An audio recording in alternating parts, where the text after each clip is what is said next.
Exercise 2.4 का question number first हमसे क्या पूछ रहा है? Amina thinks a number, Amina एक नंबर को सोचती है एंड सब्ट्रैक्ट 5/2 फ्रॉम इट, और उसमें से 5/2 को सब्ट्रैक्ट करती है। अमीना ने एक नंबर सोचा, उसमें से 5/2 को सब्ट्रैक्ट किया। She multiplied the result by 8, उसने अपने रिजल्ट को 8 से मल्टीप्लाई किया, यानी कि सब्ट्रैक्ट करने के बाद में जो आंसर बचा उससे उसने 8 को मल्टीप्लाई किया। The result now obtain is 3 times the same number she thought of. 8 से मल्टीप्लाई करने के बाद में जो नया आंसर आया, जो रिजल्ट आया, वो वही नंबर था जो उसने सोचा था, लेकिन उसका 3 टाइम्स हुआ आया। जैसे सपोज उसने मान लीजिए 1 सोचा, तो 1 का 3 टाइम 3 1 जा 3, तो आंसर 3 आएगा। ये एग्जांपल के लिए मैंने बताया है। तो व्हाट इज द नंबर, वो नंबर क्या है? अब हम इसको सॉल्व करते हैं। Let the number be x। अब ये x हमने किसको लिया है? जो अमीना ने नंबर को सोचा है। Let the number be x। अब अकॉर्डिंग टू क्वेश्चन वो कंडीशन क्या बोल रहे हैं कि x में से 5/2 को सब्ट्रैक्ट करो। सब्ट्रैक्ट 5/2 फ्रॉम इट, मतलब किसमें से? नंबर में से। तो नंबर में से 5/2 को हम सब्ट्रैक्ट करते हैं एंड फिर क्या करना है? उसके रिजल्ट को मल्टीप्लाई करना है 8 से, और जो फाइनल रिजल्ट आएगा वो क्या आएगा? जो नंबर हमने सोचा, जो नंबर अमीना ने सोचा, उसका 3 टाइम वो नंबर आया। अमीना ने x सोचा, तो x का 3 टाइम कितना आएगा? 3x। अब ये इक्वेशन बन गई। अब हमें इसको क्या करना है? सॉल्व करना है। तो क्या करें? 8 को x से मल्टीप्लाई करेंगे तो आ गया 8x माइनस 5/2 को 8 से मल्टीप्लाई किया। पहले ही बता रखा है ब्रैकेट के अंदर जितनी भी टर्म है और बाहर कोई मल्टीप्लाई में है, तो बाहर की वैल्यू को अंदर की सभी टर्म से हम मल्टीप्लाई करेंगे। Equal 3x। 2 से 8 डिवाइड है 4 टाइम्स, तो इक्वेशन हमारी क्या आई? 8x माइनस 5 4 जा 20 इक्वल 3x। अब हम क्या करें? ट्रांसपोज कर दें। 8x 3x का ट्रांसपोज किया तो 3x माइनस का आ गया, और 20 को इधर ले गए तो 20 हमारा पॉजिटिव होगा, और यहाँ हम लिखते हैं बाय ट्रांसपोज। ट्रांसपोज करने पर हमें ये मिला। अब 8x minus 3x 5x equal 20। अब x की वैल्यू निकालने के लिए हम क्या करें? 20 में 5 का डिवाइड करें, 5 4 जा 20, तो x की वैल्यू कितनी आ गई? 4। अब x क्या है?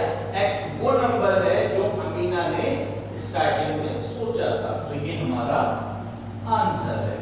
अब आप आंसर को क्रॉस चेक करने के लिए क्या कर सकते हो? 4 में 5/2 को सब्ट्रैक्ट करो, जो रिजल्ट आएगा उससे 8 को मल्टीप्लाई करना, तो जो नया आंसर आएगा वो 4 का 3 टाइम्स आएगा, यानी कि 12 आएगा। ये हमारा आंसर बिल्कुल परफेक्ट है।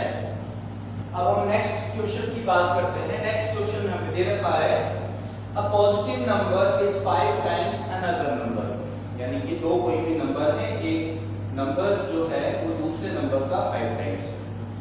If 21 is added to both the numbers, अगर 21 दोनों नंबर में हम ऐड करते हैं, then one of the new number become twice the other new number.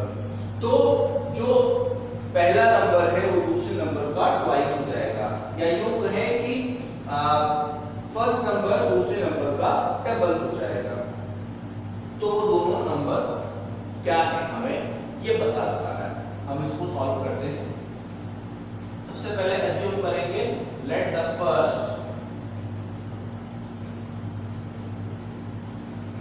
Number be x। First number को हमने x एज्यूम किया। thus सेकंड नंबर b कितने टाइम था? 5 टाइम था, हमने क्या 5x। अब वो क्या बोल रहा है? 21 एडेड टू बोथ the numbers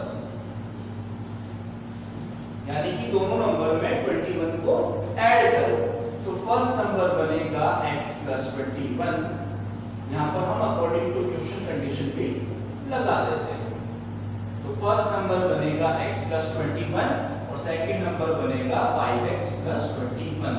अब आपको ये बोला है कि 21 ऐड करने पर one of the new number become twice the other new number, यानी कि ये नंबर इस नंबर का डबल हो जाएगा। 5x प्लस 21 डबल होगा x प्लस 21 के। तो दोनों नंबर को इक्वल करने के लिए मैं 2 का मल्टीप्लाई किस तरफ करूंगा? ऐसे क्वेश्चन पहले भी हमने कर रखे हैं, जो वैल्यू छोटी होती है उसकी तरफ हम मल्टीप्लाई करते हैं। छोटा कौन? x plus 21। तो मल्टीप्लाई भी हम इस तरफ ही करेंगे 2 का। अब इस इक्वेशन को हम सॉल्व करते हैं। 2 को x से मल्टीप्लाई किया 2x प्लस 2 को 21 से मल्टीप्लाई किया तो आ गया 42 इक्वल 5x प्लस 21। अब हम क्या करें? सेम वैल्यू को ट्रांसपोज कर लें, यानी कि 5x और 2x यहाँ पर क्या है? वेरिएबल। तो 2x को 5x की तरफ लेके जाएं, 21 को 42 की तरफ लेके आए। 42 minus 21 equal 5x minus 2x by transpose. हम लिख सकते हैं 42 में से 21 गया, कितना बचा? 21 इक्वल 5x में से 3x गया, सॉरी 5x में से 2x गया, क्या बचा? 3x। अब x की वैल्यू निकालने के लिए 21 में हम 3 का डिवाइड देंगे, तो 3 7 जा 21 x की वैल्यू आ गई। लेकिन हमें निकालने दोनों नंबर है, तो फर्स्ट नंबर हमारा क्या है? फर्स्ट नंबर है हमारे पास में जो हमने अज्यूम किया था वो है x, यानी कि 7। तो पहला नंबर हमारे पास में आ गया। और सेकंड नंबर क्या था हमारा? सेकंड नंबर था हमारा 5x, यानी कि 5 मल्टीप्लाई 7 दैट इज 5 7 जा 35। तो ये दो हमारे आंसर है। अब आप अपने क्वेश्चन को क्रॉस वेरीफाई कर सकते हैं। देखो इन दो नंबर में 21 ऐड करना था, तो 21 प्लस 7 कितना होगा? 28 और 35 प्लस 21 कितना होगा? 56। तो ये नंबर और ये नंबर 56 ट्वाइस है 28 का, 28 टू का 56 होता है, यानी कि हमने जो किया है वो बिल्कुल सही किया है। हमारे जो आंसर है 7 और 35 बिल्कुल करेक्ट है। अब हम बात करते हैं थर्ड नंबर के क्वेश्चन की। ये क्वेश्चन इंपॉर्टेंट है, ठीक है? इस क्वेश्चन को ध्यान से समझना। Sum of the digits of a 2 digit number is 9, यानी कि कोई भी एक 2 डिजिट का नंबर है जिन दोनों डिजिट का सम 9 हमें दे रखा है। When we interchange the digits, जब भी हम डिजिट्स को इंटरचेंज करते हैं, it is found that the resulting new number is greater than the original number by 27। यानी कि डिजिट्स के प्लेस को चेंज करने पर जो हमें नया नंबर मिलेगा वो पुराने नंबर से 27 ग्रेटर है, बड़ा है। तो वो 2 डिजिट का नंबर क्या है हमें ये बताना है। वापस से समझना, कोई भी 2 डिजिट का एक नंबर है जिसके दोनों डिजिट का सम 9 है। अगर इस 2 डिजिट के नंबर को हम इंटरचेंज कर दें, मतलब टेंस को हम यूनिट प्लेस बनाते हैं, यूनिट प्लेस को हम टेंस प्लेस बनाते हैं, तो जो नया नंबर बनेगा वो पुराने नंबर से 27 बड़ा होगा। तो वो पुराना नंबर या ओरिजिनल नंबर क्या है आपको ये बताना है। तो आप ध्यान से देखिएगा। Let the unit digit be x। हमने यूनिट डिजिट क्या माना उसका? x। thus tens digit b। अब टेंस डिजिट क्या होगा? दूसरे के लिए कंडीशन हमें नहीं दे रखी, लेकिन हमें ये दे रखा है कि दोनों नंबर का सम 9 है। तो पहला अगर x है तो दूसरे वाले के लिए 9 में से x को सब्ट्रैक्ट कर दो तो दूसरे की वैल्यू आ जाएगी। तो सेकंड हम अज्यूम कर लेते हैं 9 माइनस x। फर्स्ट नंबर या यूनिट डिजिट भी x, thus टेंस डिजिट भी 9 माइनस x। अब वो क्या हो रहा है कि interchange the digits, interchange the digits. तो यूनिट डिजिट क्या हो जाएगा, जो हमने टेंस डिजिट लिया था यानी कि 9 माइनस एक्स, टेंस डिजिट को यूनिट डिजिट में बदल दें और यूनिट डिजिट को टेंस डिजिट में हम चेंज कर दें। तो टेंस डिजिट हमारा क्या बना, एक्स। अब हम अकॉर्डिंग टू क्वेश्चन कंडीशन लगाते हैं। अब ये जो नंबर है, इस नंबर को एक्सपेंडेड फॉर्म में हम लिखते हैं। फॉर एग्जांपल हमें 23 दे रखा है, तो 23 को हम एक्सपेंडेड फॉर्म में कैसे लिखेंगे, 10 मल्टीप्लाई 2 प्लस 1 मल्टीप्लाई 3। अब यहाँ पर 10 और 1 से मल्टीप्लाई क्यों किया, क्योंकि टेंस जो है ये मेरा स्कूल का प्लेस है, टेंस प्लेस, और 1 जो है मेरा इसका वंस प्लेस है, या फिर हम यूं करें कि यूनिट प्लेस। यूनिट मतलब 1, इसको वंस भी बोल सकते हैं, और टेंस प्लेस इसलिए हमने 10 लगाया है।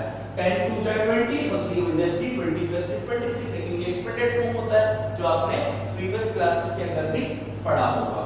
अब हम क्या करें, इसी को एक्सपेंडेड फॉर्म में लिखें। तो पहला ओरिजिनल नंबर जो है इसमें टेंस प्लेस है 9 माइनस एक्स, तो हम 10 से मल्टीप्लाई करते हैं 9 माइनस एक्स को। अब वंस प्लेस हमारा क्या है, एक्स, तो 1 से हमने मल्टीप्लाई किया एक्स को। इंटरचेंज नंबर में भी कर लेते हैं, 10 हमने माना था एक्स को और 1 हमने माना था 9 माइनस एक्स यूनिट को। बीच में इक्वल का साइन लगा देते हैं। लेकिन अब इक्वल के साइन लगाने के बाद में एक कंडीशन इसमें दे रखी थी। वो कंडीशन क्या है कि जब भी आप जो आपका ओरिजिनल डिजिट है उसको आप रिवर्स करोगे तो जो नया नंबर आएगा वो पुराने नंबर से 27 ग्रेटर होगा। अब ग्रेटर कौन है, नया नंबर, तो दोनों को इक्वल करने के लिए प्लस 27 हम किधर करेंगे, छोटे वाले की तरफ। ठीक है, ये कॉन्सेप्ट हमेशा ध्यान रखना, जो भी वैल्यू छोटी होगी उसी की तरफ हम ऐड सब्ट्रैक्ट मल्टीप्लाई जो हमें क्वेश्चन में दे रखा होगा वैसे हमें करना है। अब क्या करें, इस इक्वेशन को सॉल्व करते हैं। 10 9 जा 90 माइनस 10x जा 10x प्लस 1x जा x प्लस 27 इक्वल 10x जा 10x प्लस 1 9 जा 9 और 1x जा माइनस का x। अब हम क्या करें, एक ऐसी वैल्यू को अरेंज करके कर लिखते हैं। 90 प्लस 27 ये कितना होगा, 117 माइनस का 10x प्लस का x, तो माइनस का 9x आ जाएगा। 10x माइनस x प्लस का 9x और प्लस 9। अब क्या करेंगे, हम ट्रांसपोज कर लेते हैं। तो 107 माइनस 9 इक्वल 9x। अब ये 9 माइनस का है, इधर जाएगा तो प्लस का 9x हो जाएगा। 107 में से 9 गया तो हमारे पास बचा 108 इक्वल 9 प्लस 9 18। तो x की वैल्यू निकालने के लिए हमें क्या करना पड़ेगा, 108 में 18 का हमें डिवाइड करना पड़ेगा। अब डिवाइड करते हैं, पहले हमने 2 से डिवाइड किया तो यहाँ पर आया 9, इसको 2 से हमने डिवाइड किया तो ये आया 54।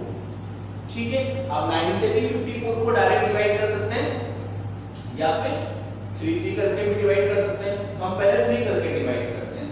3 3 जा 9, 3 1 जा 3, 3 8 जा 24 और 3 6 जा 18। यानी कि x की वैल्यू हमारे पास में क्या आई, ये आई 6। लेकिन हमें x की वैल्यू थोड़ी निकालनी है, हमें तो वो नंबर निकालना है। तो हम हमारा नंबर निकालते हैं। हमने यूनिट डिजिट क्या माना था, यूनिट डिजिट हमने लिया था हमारा x, यानी कि कितना आया हमारे पास में 6, और टेंथ डिजिट हमने लिया था 9 माइनस x, यानी 9 माइनस 6 दैट इज 3। तो नंबर क्या बना, so number will be 36। Number क्या होगा हमारा 36। लेकिन अगर मैं 10th डिजिट x लेता और यूनिट डिजिट 9 माइनस x लेता स्टार्टिंग में ही, तो ये नंबर घूम करके मेरा आता 63। तो हम दोनों आंसर लिख सकते हैं। तो नंबर विल बी 36 और 63, ये हमारा आंसर होगा। आंसर चेक करने के लिए इन दोनों को प्लस कर लो, 9 आ रहा है जो हमने दे रखा था, सम ऑफ डिजिट इज 9। हमारा आंसर सही है। अब देखिए नेक्स्ट क्वेश्चन हम देखते हैं। One of the two digits of a two digit number is 3 times the other digit. यहाँ पर भी एक 2 डिजिट का नंबर दे रखा है, उसमें ये बोला है कि एक डिजिट दूसरे डिजिट का 3 टाइम्स है। If you interchange the digits of this 2 digit number, अगर आप इस 2 डिजिट के नंबर को इंटरचेंज करें, प्लेस को इंटरचेंज करें and add the resulting number two original number, और ओरिजिनल नंबर और इंटरचेंज करने के बाद में जो नया नंबर आया है दोनों को अगर आप ऐड करते हैं तो आपका आंसर आएगा 88। You get 88। What is the original number? तो आपको यह बताना है कि वो ओरिजिनल नंबर क्या है। हम सॉल्व करते हैं। Let the unit digit be x। हमने यूनिट डिजिट क्या लिया? x लिया। thus tenth digit be 3x। अब यहाँ 3x क्यों हुआ? क्योंकि 3 टाइम्स मुझे रखा था अदर नंबर, अदर डिजिट के। ठीक है, अब क्या बोल रहा है वो कि नंबर को इंटरचेंज करो।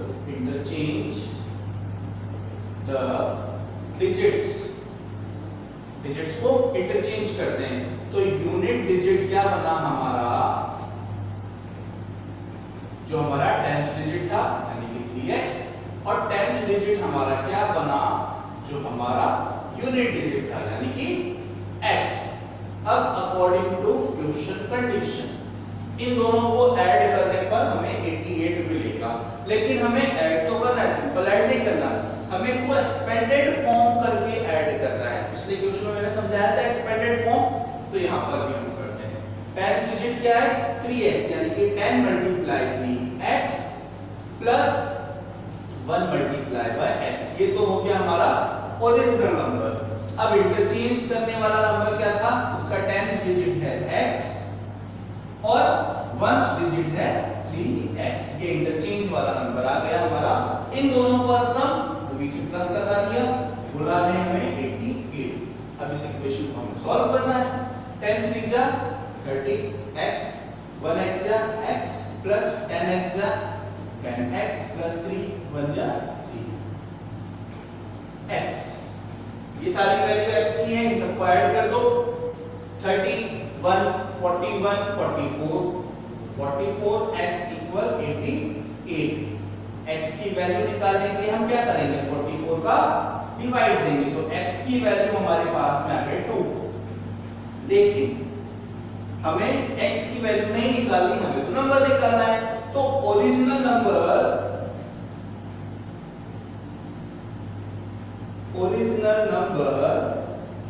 जो हमने अज्यूम किया उसमें यूनिट डिजिट हमने क्या अज्यूम की थी? x। तो हमारा x की वैल्यू आई 2 और 10th डिजिट हमने लिया था, वो लिया था 3x, यानी कि 3 2 जा 6। तो 10th डिजिट आई हमारी 6। तो नंबर जो है वो नंबर हमारा बना, number will be 62। 10th place पहले, यूनिट डिजिट बाद में, तो 62। और अगर हमने इसको उल्टा किया होता तो 10x हमने x लिया होता 10th डिजिट और यूनिट डिजिट हमने 3x लिया होता तो ये नंबर हमारा उल्टा आ जाता 26। यानी कि जो नंबर आएगा हमारा वो या तो 62 आएगा या 26 आएगा। ओके, नेक्स्ट क्वेश्चन को हम देखते हैं। शुभोस mother's present age is 6 time शुभोस प्रेजेंट एज, यानी कि शुभो की जो मदर है वो शुभो से 6 टाइम्स बड़ी है। शुभोस as 5 years from now will be 1/3 of his mother's present age, यानी कि 5 साल बाद शुभो की जो एज हो जाएगी वो अपनी मदर की प्रेजेंट एज का 1/3 होगी। तो what are their present ages? तो दोनों की प्रेजेंट एज को हमें निकालना है। तो हम अज्यूम करते हैं लेट शुभो की मदर और शुभो में छोटा कौन है? शुभो। तो हम शुभो की एज को शुभोस present age be x years, तो हम शुभो की एज को एक्स लेंगे। Thus शुभो's mother's present age be 6x years। शुभो की मदर की प्रेजेंट एज हमने क्या ली है 6x years। अब अकॉर्डिंग टू क्वेश्चन कंडीशन क्या बोल रहा है कि 5 साल बाद शुभो की जो एज है अपनी मदर की एज का 1/3 हो जाएगी। शुभो की एज 5 साल बाद अपनी मदर की प्रेजेंट एज के 1/3 हो जाएगी। मदर की प्रेजेंट एज कितनी है 6x, तो 1/3। और 5 साल बाद किसके शुभो के, तो शुभो की प्रेजेंट एज क्या है x, तो 5 साल बाद x + 5 सॉल्व कर लें। x + 5 इक्वल 3 से 6 डिविजिबल है 2 टाइम्स, तो 2x आ गया। x की वैल्यू निकालने के लिए हम क्या करें ट्रांसपोज कर रहे हैं, x को उधर ले गए 2x - x, x इक्वल क्या आ गया 5। हमें शुभो और उसकी मदर की प्रेजेंट एज निकालनी है, सो शुभोस प्रेजेंट एज इज क्या अज्यूम की थी हमने x, यानी कि 5 years and शुभो's mother's present age is कितनी थी 6x, यानी कि 6 5 30 years। ये हमारा दोनों आंसर है। अब हम आंसर हमारा क्रॉस वेरीफाई करते हैं। शुभो की एज अभी 5 इयर्स से आफ्टर 5 कितनी हो जाएगी 5 + 5 10। अब 10 का डिवाइड दो 30 में कितना आएगा 3, तो 1/3 आ रहा है, यानी कि हमने जो आंसर निकाला है वो बिल्कुल सही है। शुभो की प्रेजेंट एज 5 इयर्स, शुभो की मदर की प्रेजेंट एज 30 इयर्स। अब हम नेक्स्ट क्वेश्चन पे चलते हैं। नेक्स्ट क्वेश्चन में हमें दे रखा है there is a narrow rectangular plot reserved for a school in मामूली village, यानी कि मामूली गांव में एक प्लॉट है जो स्कूल के लिए रिजर्व है। The length and breadth of the plot are in the ratio 11:4। Length और ब्रेथ का जो रेशियो है वो 11:4 है, किसका उस रेक्टेंगुलर प्लॉट का।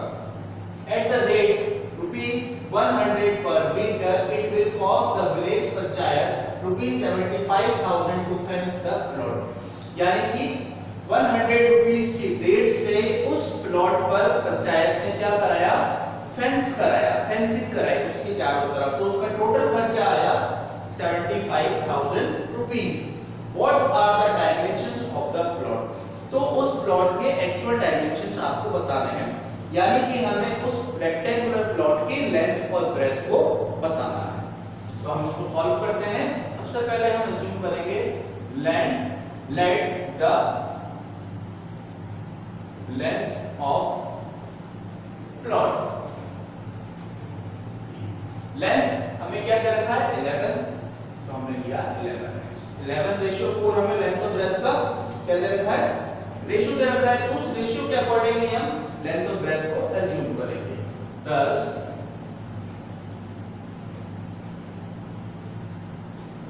breadth of plot be 4x, ठीक है 11x और 4x आप इसको मीटर में भी ले सकते हैं। 11x मीटर, क्योंकि हमने यहाँ पर रेट पर मीटर में दे रखी है, इसलिए हम लेंथ को 11x मीटर और ब्रेथ को 4x मीटर लेंगे। अब आप ध्यान से देखिएगा कि इसमें रेट दे रखी है, टोटल खर्चा दे रखा है, तो इस क्वेश्चन को उल्टा लेके हमें चलना पड़ेगा। कैसे? सबसे पहले हम यहाँ पर लिखेंगे we know that, हम क्या जानते हैं कि पेरीमीटर ऑफ रेक्टेंगल का पेरीमीटर हमारे पास क्या होता है 2 into length plus breadth. Rectangle का perimeter 2 into length plus breadth. अब सपोज कीजिए कि मेरे पास में इस रेक्टेंगुलर फॉर एग्जांपल मैं मान लेता हूं कि मेरे पास में एक कोई पेरीमीटर है उस प्लॉट का, तो मैं उस पे फेंस कराने का खर्चा कैसे निकालूंगा? इस पेरीमीटर को जो रेट दे रखा है यानी कि जो 100 रुपीस दे रखा है उससे मल्टीप्लाई करूंगा तो टोटल मेरा खर्चा आ जाएगा 75,000 रुपीस। ऐसे ही निकालते हैं, लेकिन ये क्वेश्चन उल्टा दे रखा है, यहाँ पर पेरीमीटर नहीं दे रखा, आपको रेट दे रखी है और टोटल खर्चा दे रखा है। तो आप क्या करोगे, 75,000 आपका टोटल खर्चा आया, यानी कि हम ये मान के चले कि 75,000 हमारा पेरीमीटर ऑफ रेक्टेंगल से 100 को मल्टीप्लाई किया तो 75,000 आ गया, equal 2 into length plus breath multiply 100। हम इसको ऐसे लेके चलेंगे, यहाँ पर हम लिखते हैं अकॉर्डिंग टू क्वेश्चन, यानी कि अगर पेरीमीटर को मैं 100 से मल्टीप्लाई करूंगा तो टोटल खर्चा मेरा आएगा 75,000 रुपीस। तो इसको पहले हमने ऐसे जमा लिया। अब हमें क्या करना है, लेंथ और ब्रेथ जो हमने अज्यूम किया था उसकी वैल्यू को पुट करना है। 75,000 इक्वल टू लेंथ है हमारा 11x और ब्रेथ है हमारा 4x मल्टीप्लाई 100। तो हमें इस क्वेश्चन को इस तरीके से जमा के लेके चलना पड़ेगा, तब जाकर के हमारी x की वैल्यू आएगी। ठीक है, हम इसमें एक काम कर सकते हैं, 75,000 इक्वल 2 into 100। इस 100 को मैं आगे ले आऊं या फिर चलिए सीक्वेंस में कर लेते हैं। 11x plus 4x, 11 plus 4 कितना होता है 15x मल्टीप्लाई 100। अब हम क्या करेंगे, 75,000 इक्वल 15 2 जा 30x मल्टीप्लाई 100। अब इस 30 को 100 से मल्टीप्लाई करेंगे तो कितना आएगा 3000x। अब x की वैल्यू निकालने के लिए हम क्या करेंगे, 75,000 में हम 3000 का डिवाइड देंगे तो तीनों जीरो आपस में कट गई, क्या बचा 75 डिवाइड बाय 3। तो 3 से डिवाइड देंगे तो हम कितना आएगा 25, यानी कि x की वैल्यू हमारे पास में आई 25। लेकिन हमें निकालना लेंथ और ब्रेथ है, तो लेंथ आएगी हमारे पास में, हमने अज्यूम किया था 11x यानी 11 मल्टीप्लाई 25, तो ये आएगा हमारे पास में 275 मीटर। ये आगे हमारे पास लेंथ कैसे मल्टीप्लाई किया, 11 को 25 से मल्टीप्लाई करना है, पहले 25 को 10 से मल्टीप्लाई करो, 25 10 जा 250। अब 250 में प्लस 25 और ऐड कर दो तो 275 मीटर हमारी लेंथ आ गई। वहीं पर अगर हम बात करें ब्रेथ की, तो ब्रेथ की हमारी 4x यानी कि 4 into 25 यानी 100 मीटर। 25 4 जा 100 होता है, तो ये हमारे पास दोनों आंसर आ गए, लेंथ और ब्रेथ। लेंथ आई हमारे पास 275, ब्रेथ आई हमारे पास 100। अब आप इसको क्रॉस चेक कर सकते हो। क्रॉस चेक कैसे कर सकते हो कि लेंथ और ब्रेथ हमारे पास में आएगी 275 प्लस 100 कितना आया 375 मल्टीप्लाई पेरीमीटर वाला फॉर्मूले पे 2 से मल्टीप्लाई कर दो तो हमारे पास में कितना आ गया 750। अब 750 जो हमारे पास पेरीमीटर आया उसको रेट से हम मल्टीप्लाई करेंगे, यानी कि 750 को हम रेट से मल्टीप्लाई करें तो हमारे पास 75,000 रुपीस खर्चा आ गया जो हमें गिवन था, यानी कि हमने जो निकाला लेंथ 275 और ब्रेथ 100, ये हमारा बिल्कुल सही आंसर है।